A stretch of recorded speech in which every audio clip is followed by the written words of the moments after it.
오늘은 잠언 27장으로 하루를 시작하겠습니다. 인생을 살면서 3명의 친구만 있어도 성공한 삶이라는 말이 있습니다. 그만큼 좋은 친구를 사귀기가 어렵다는 말인데요. 실제로 속마음을 털어놓을 정도로 가까운 사이라고 생각을 했는데 하루아침에 그 관계가 멀어지는 일들을 우리는 자주 만나게 됩니다. 배신을 당했다라고 하는 표현을 할 만큼 믿었던 사람에게 멀어지고 나면 다른 사람들을 만나기가 참으로 겁이 납니다. 오늘 이 본문을 통해서 좋은 친구를 사귈 수 있는 그런 안목과 기준을 우리가 바로 세웠으면 좋겠습니다. 오늘 본문에서는 크게 두 가지로 나누어서 생각해 볼 수가 있는데요. 첫째는 친구로서 멀리해야 할 사람들이 있습니다. 2절에 보면 내가 너를 칭찬하지 말고 남이 너를 칭찬하게 하여라. 칭찬은 남이 하여 주는 것이지 자기 입으로 하는 것이 아니다 라고 말하고 있습니다. 혹 주변에 자기 자랑이 많은 사람이 있다면 좀 멀리해야 하지 않을까요?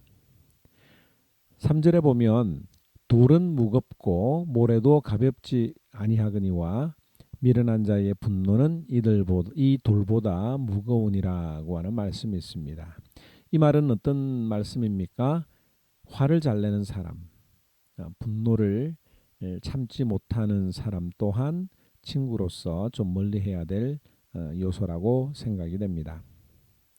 4절에 보면 부는 잔인하고 진노는 범람하는 물과 같다고 하지만 사람의 질투를 누가 당하여 낼 수 있으랴라고 말하고 있는데요. 여기 질투하는 사람 또한 우리가 좀 멀리해야 될 사람인 것 같습니다. 또 14절에 보면 이른 아침에 큰 소리로 이웃에게 축복의 인사를 하면 그것을 오히려 저주로 여길 것이다 라는 말씀이 있습니다. 이 말씀은 어떤 말씀입니까? 이 눈치가 없는 사람이죠.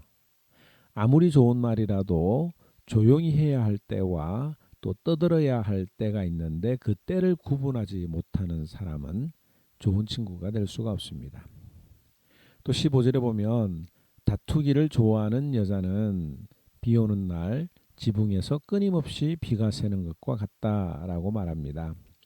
여기 여자라는 표현이 있어서 기분이 나쁠 수도 있는데요. 그냥 다투기를 좋아하는 사람이라고 우리가 생각을 해도 됩니다.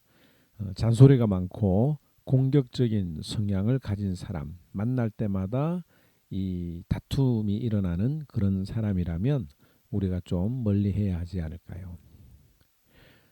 그렇다면 우리가 가까이 해야 될 친구들이 있습니다. 오늘 성경에서 몇 가지로 이야기를 하고 있는데 첫째는 솔직하게 책망해주는 친구가 필요합니다. 5절에서 6절 말씀해 보면 드러내놓고 꾸짖는 것이 숨은 사랑보다 낫다. 친구의 책망은 아파도 진심에서 나오지만 원수의 입맞춤은 거짓에서 나온다. 우리가 흔히 착각하고 또 좋은 사람을 만나는데 실패하는 큰 원인은 뭐냐면 나를 기분 좋게 해주는 사람에게 마음이 끌린다라고 하는 것입니다. 그런데 나를 기분 좋게 해주는 사람들을 오히려 조심해야 하지요.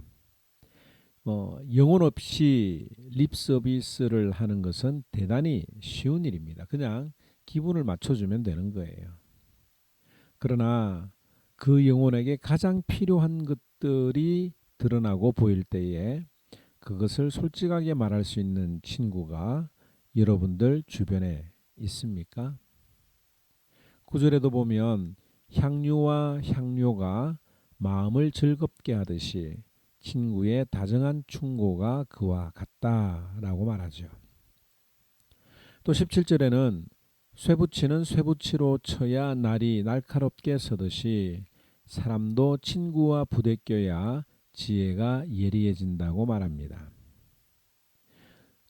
내 마음에 안 든다고 내 마음을 즐겁게 해주지 않는다고 그 사람을 무조건 멀리해서는 안 됩니다. 때로는 내 마음을 아프게 해도 그것이 나를 위한 일이라고 하는 것을 알면 또 받아주고 용납하고 서로 교제하는 그 일들을 통해서 나의 명철함과 지혜가 예리해진다고 오늘 성경은 말하고 있습니다. 둘째로 좋은 친구의 조건을 가지고 있는 사람은 어떤 사람이냐면 성실한 자이어야 하죠. 18절에 보면 무화과 나무를 가꾸는 사람이 그 열매를 먹듯이 위 사람의 시중을 드는 사람이 그 영화를 얻는다라고 말합니다.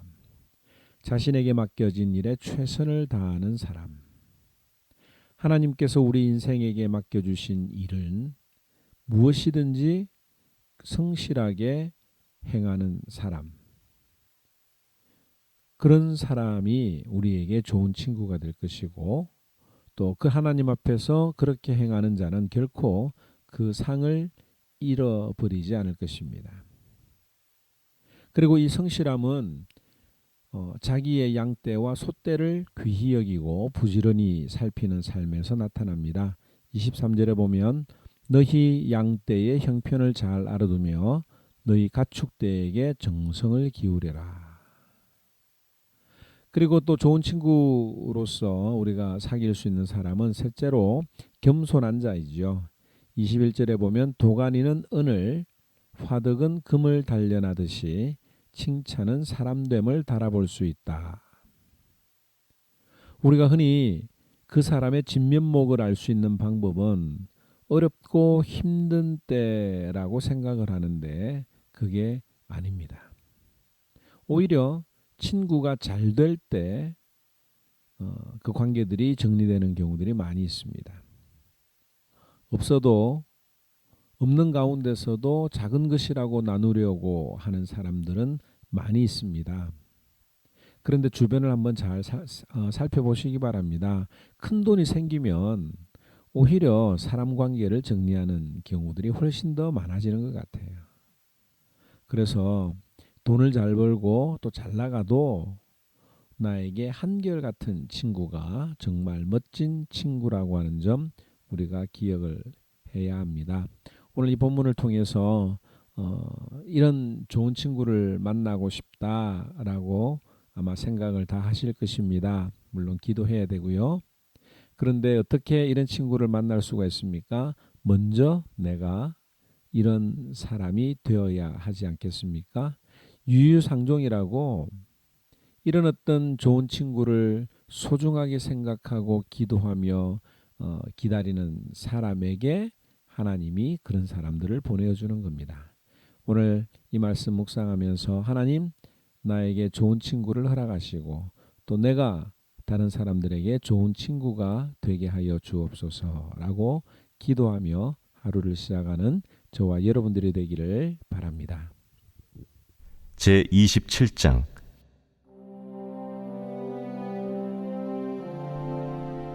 너는 내일 일을 자랑하지 말라.